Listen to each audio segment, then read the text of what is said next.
लोग मात्र 5,000 रुपये में, और आज जो वेतन बढ़ा है, उम्र बीत गया है, हाँ मात्र, और 1,000 रुपया बढ़ा है।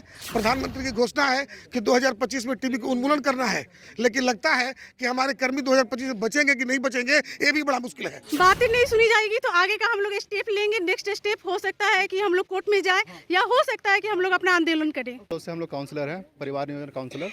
पिछले 10-12 सालों से जो सैलरी में इंक्रीमेंट होता है वो एक भी नहीं हुआ है। कर्मचारी हैं और सारा हम लोग टीवी स्टाफ हैं, तो जैसे इंक्रीजमेंट हुआ तो सारा को एक जगह ना इंक्रीजमेंट दीजिए, एक एवरेज सबका पैसा बराबर। हाँ, मान लीजिए किसी को आप दे दिए 90%, किसी को दे दिया 5%, किसी को दिया 10%, एक एवरेज 50% सबको बढ़ा दीजिए। एक एवरेज सारा को जौन जौन पोस्ट पर है उसी अनुसार से बढ़ जाएगा।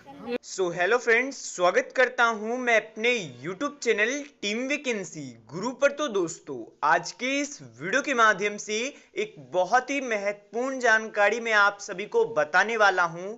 जैसा कि आप सभी को पता होगा, राज्य स्वास्थ्य समिति के माध्यम से एक सूचना जारी किया गया था, जिसके माध्यम से एनएचएम के कई सारे कर्मचारियों का वेतन वृद्धि हुआ था। किन्हीं का 40%, किन्हीं का 20%, किन्हीं का 10%, कुछ इसी प्रकार से यहां पर सभी का सैलरी इंक्रीज हुआ था। लेकिन जो कर्मचारी हैं, जो एनएचएम कर्मचारी हैं, जो नेशनल हेल्थ मिशन पर काम कर रहे हैं, उनको ये बढ़िया नहीं लग रहा है। अब क्यों नहीं बढ़िया लग रहा है? उनकी कुछ मांगे हैं। जैसा कि आपको पता होगा, कुछ कर्मचारियों को अत्यधिक यहाँ पर वेतन बढ़ाया गया है, और कुछ ऐसे भी कर्मचारी हैं जिनको केवल नाम के लिए, जी हाँ दोस्तों, नाम के लिए वेतन बढ़ाया गया है। अब इसके लिए एएनएम भी, कई सारे एएनएम बहनें भी यहाँ पर लगातार मांग कर रही हैं। बहुत सारे एएनएम का ये भी कहना है कि अगर हमारा सैलरी नहीं बढ़ाया जाता है तो 5 तारीख से हम लोग कार्य भी नहीं करने वाले हैं।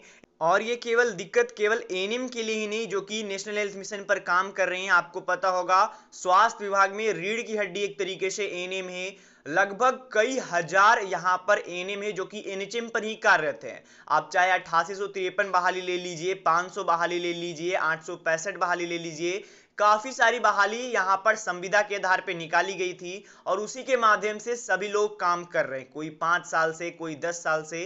तो ये सरकार का जो नियम है वो सरासरी गलत है, और ये केवल एएनएम के लिए ही नहीं लागू होता है, और भी कई सारे कर्मचारी जो कि यहाँ पर आप देख सकते हो, एएनएम, एसटीएस, यहाँ पर बीसीएम, काउंसलर, सभी के सभी इस नियम से नाखुश है। उनका ये कहना है कि अनुरोध करना है कि कम से कम इनका वेतन को 25,000 कर दिया जाए। देखिए, इनका मामूली एक मांग है कि जब वेतन बढ़ाया गया तो सभी का 50% बढ़ा दीजिए, या फिर 25%, जितना भी आपने बढ़ाया सभी को एक साथ एक तरह क्यों नहीं बढ़ाया गया? क्यों कुछ यहाँ पर कर्मचारियों को ज्यादा सैलरी बढ़ाया गया, और क्यों कुछ कर्मचारियों को कम सैलरी बढ़ाया गया? अब ये तो आप भी समझ सकते हो, दिक्कत जरूर है, क्योंकि लगभग जो भी संविदा कर्मचारी काम करते हैं वो लोग यहाँ पर लगभग सेम काम करते हैं। और आज के अखबार में भी एक बड़ा अपडेट निकल कर आया है। ये जो आप देख रहे हो न्यूज़पेपर का आर्टिकल, ये आज के डेट में जारी किया गया है, जहां पर कि देख सकते हो संविदा कर्मचारियों का वेतन बढ़ गया है।